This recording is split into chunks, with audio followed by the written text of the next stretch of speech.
2023 में अभी भी पूरे 5 महीने का समय बचा हुआ है। उसके बावजूद भी फॉरेन सिनेमा ने हमें कुछ ऐसे मास्टरपीसेस से इंट्रोड्यूस करवा दिया है जो हमारे जैसे सिनेमा लवर्स के आत्मा की तृप्ति के लिए काफी है। एंड उसमें भी सबसे अच्छी बात यह है कि इन सभी फिल्म्स में कुछ ना कुछ ऐसी इंडिविजुअलिटी है जो इन्हें एक दूसरे से बिल्कुल अलग बनाती है। और इस लिस्ट में मेरे लिए सबसे पहले स्टैंड करती है बिना किसी डाउट के साथ guardians of the Galaxy volume 3। और मुझे पता है कि जिसने भी ये फिल्म देखी है वो बिल्कुल भी मेरे डिसीजन से डिसअग्री नहीं करेगा कि ये one of the best film है 2023 की। स्पेशली मेरे लिए ये एक्सपीरियंस और भी ज्यादा हार्टफेल्ट था क्योंकि इससे पहले मैं बहुत बड़ी मार्वल की फैंस थी नहीं, लेकिन जब मैंने इस फिल्म को देखा तो रॉकेट रकून की सैड स्टोरी से लेकर के अंत में ग्रूट के बोलने तक ये इतनी ज्यादा सेटिस्फैक्टरी फील होती है कि ऐसा लगता है मानो यही देखने के लिए तो हम लोग सिनेमा में जाते हैं। 150 मिनट की ये फिल्म एक ब्यूटीफुल राइड है action sequences, emotional sequences, fights, high technology और बहुत सारे इम्पैक्टफुल और इम्पेसेबल डायलॉग्स की जो मेरे लिए सबसे इंपॉर्टेंट होते हैं किसी भी फिल्म के अंदर। तो प्लीज आप चाहे मार्वल के फैन हो या ना हो, एक बार इस फिल्म को देख करके अपना दिन जरूर बनाइएगा। इसी के साथ मेरे लिए नंबर 2 पर स्टैंड करती है मिशन इम्पॉसिबल डेड रिकॉन्किंग। अब देखो, इस बात का कोई सबूत देने की जरूरत तो है नहीं कि Tom Cruise is one of the best action superstar in this whole planet, but ये फिल्म एज एग्जाम्पल के तौर पर जोड़ी जा सकती है इस लाइन के आगे कि उन्हें ऐसा क्यों कहा जाता है। एंड जब बात आती है सिनेमैटिक एक्सपीरियंस की तो I am sorry but Tom cruise जैसा सिनेमैटिक एक्सपीरियंस कोई भी नहीं दे सकता। क्योंकि यार आसान बात तो है नहीं 60 साल की उम्र में पहाड़ियों से कूद करके स्टंट करना या फिर एक हाथ फंसा करके दूसरे हाथ से फुल स्पीड पर ड्राइविंग करना या इतना ज्यादा चार्मिंग दिखना। और यही चार्म और डेयरिंगनेस रीजन है कि हम सिनेमा की तरफ खींचे चले जाते हैं।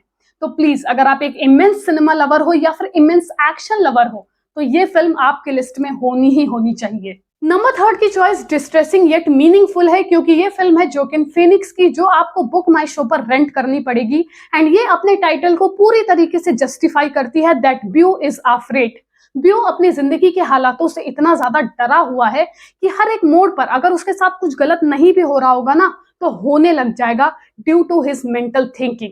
एंड ऐसा इसलिए वो हो चुका है क्योंकि उसके और उसके माँ के बीच के रिलेशनशिप बहुत ही ज्यादा कॉम्प्लिकेटेड हो चुके हैं बचपन से ही, जिसने उन दोनों की जिंदगी पूरी तरीके से तबाह कर दी है। एंड जो भी चीजें आपको उनकी जिंदगी से रिलेटेड इस फिल्म के अंदर दिखाई जाएगी वो आपको थोड़ा सा अनईजी फील करा सकती है, हेडेक दे सकती है, लेकिन एक एक्यूरेसी वाला मैसेज भी देगी कि देखो लाइफ ऐसी ही है, हमें उसके साथ थोड़ा सा कोप अप करना पड़ेगा। जोकिन फिनिक्स की तो एक्टिंग की क्या ही बात करें, ऐसा लगता है वो पैदा ही ऐसे कैरेक्टर्स करने के लिए हुए हैं। लेकिन लास्ट के 40 मिनट में जो पैटी ल्यूपोन ने काम किया है वो आपके रोंगटे खड़े कर देगा। मतलब एक माँ अपने बेटे को गिल्ट फील करा रही है कि तुमने जो किया, क्या किया मेरे लिए, मैंने बचपन से तुम्हें पाला पोसा बड़ा किया और तुमने मुझसे सिर्फ नफरत की। और बेटा अपनी मेडिकल कंडीशन से परेशान होकर के जब माँ का गला दबाता है, मतलब मैं ब्लेस्ड फील कर रही थी कि चलो हम भी ऐसे सिनेमैटिक एक्सपीरियंस को देख पा रहे हैं आज के समय में। Hats off to the screenwriter, screenplay जिन्होंने लिखा एंड एक्टर्स को। तो प्लीज अगर आपको लगता है कि आप अनकन्वेंशनल और डार्क मूवीज को हैंडल कर सकते हो तो एक मौका इसे जरूर देना। सेकेंड लास्ट की चॉइस करना थोड़ा सा मुश्किल था बट मैंने ये जगह दे दी है Spiderman across the Spider Verse को, क्योंकि ये एक ऐसा यूनिक एनिमेटेड यूनिवर्स है जिसकी किसी ने मांग तो नहीं की थी बट हमें जरूरत बहुत ज्यादा है। ये आपको लाइव एक्शन से कुछ हट करके दिखाएगी जिसका एनिमेशन भी टॉप नॉच है और आपको एक प्योर कॉमिक बुक वाली फीलिंग भी मिल जाती है। माइल्स मोरल की स्टोरी जो इतनी ज्यादा इंस्पायरिंग है आपको पूरी तरीके से पॉजिटिव एनर्जी से भर देगी। एंड सारे के सारे स्पाइडरमैन को देखना यानी कि आंखों को ठंडक। तो जब एक फिल्म में nostalgia, Spiderman, comic book, animation सब कुछ मिल रहा है तो आप क्यों नहीं देखोगे, बिल्कुल देखो। अब देखो नंबर 5 की चॉइस आपको थोड़ी सी अजीब लगेगी बट माफ करना मैं नहीं चुन पाई इन तीनों फिल्म्स में, क्योंकि ये तीनों ही फिल्म्स का जेनरे और सब्जेक्ट इतना ज्यादा अलग और सॉलिड है कि आप कैसे चूज कर सकते हो। जिसमें आती हैं ट्रांसफॉर्मर, ओपेनहाइमर एंड बारबी। हाँ मुझे पता है ट्रांसफॉर्मर में आपको कुछ ऐसा एक्स्ट्रॉर्डनरी नहीं लगा होगा, लेकिन एक बात बताओ, क्या जिंदगी में सिर्फ एक्स्ट्रॉर्डनरी चीजों को तवज्जो देने से ही मजा आता है? अगर आप छोटी छोटी चीजों को साइड बाय कर दोगे तो फिर क्या फायदा यार। After all life is all about the small things. इसीलिए ऑप्टिमस प्राइम, मैक्सिमल और ऑटोबोट्स की वो जो एकता वाली लड़ाई दिखाई गई थी ना कि हारे चाहे जीते लड़ेंगे साथ में, और अपनी जगह को बचाने का एम्बिशन, इस फिल्म को एक मीडियम फिल्म से बहुत ही ऊपर लेकर के चला जाता है जिसको एक मौका तो मिलना ही चाहिए। एंड इससे हमारा नॉस्टैल्जिक फैक्टर भी जुड़ा है तो भाई क्यों नहीं। इसी के साथ ओपेनहाइमर और बारबी, जिन्होंने रिसेंटली बॉक्स ऑफिस पर $500 मिलियन और $1 बिलियन क्रॉस किए हैं, जिसको सुनकर के मुझे काफी वाव टाइप का फील हुआ, क्योंकि एक ऐसी बायोग्राफी है डॉक्टर जे रॉबर्ट ओपेनहाइमर की जो हमें ये सिखाती है कि महत्वाकांक्षाओं को पूरा करके उनका गिल्ट हमें अपने सर पर नहीं लेके घूमना चाहिए, चाहे लोग कुछ भी कहें।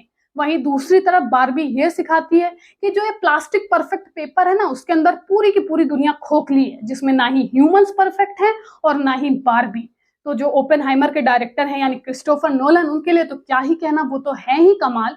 बट ग्रेटा गर्विंग ने जो इतने सेंसिटिव इशू को इतनी आसानी से कन्वे कर दिया कि देखो, मैट्रियार्की और पेट्रियार्की दोनों ही इक्वली बुरे हो सकते हैं, इसीलिए प्लीज इन सबको बंद कर दो अगर समाज को बचाना चाहते हो तो मुझे लगता है ग्रेटा गर्विग तो ये डिजर्व करती ही थी। एंड ये हमारे लिए बहुत ही सौभाग्य की बात है कि ये दोनों ही फिल्म्स एक ही दिन रिलीज हुई, जिससे हमें ये पता चलता है कि सिनेमा में बहुत ज्यादा ताकत है। तो चलो, ये थी मेरी लिस्ट टॉप 5 या टॉप 7 की, जो भी आप कह लो। बहुत सारी फिल्में छूट गई हैं मुझे पता है, बट मेरे हिसाब से ये सारी मस्ट वॉच हैं। आप अपनी लिस्ट कमेंट सेक्शन में बताओ, और ये भी बताओ कि इन फिल्म्स में क्या आपको कुछ हिडन चीजें मिली। अगर मिली तो कमेंट सेक्शन में बताना। हम मिलेंगे बहुत जल्द नेक्स्ट वीडियो में। Till then be safe, take care, love you all.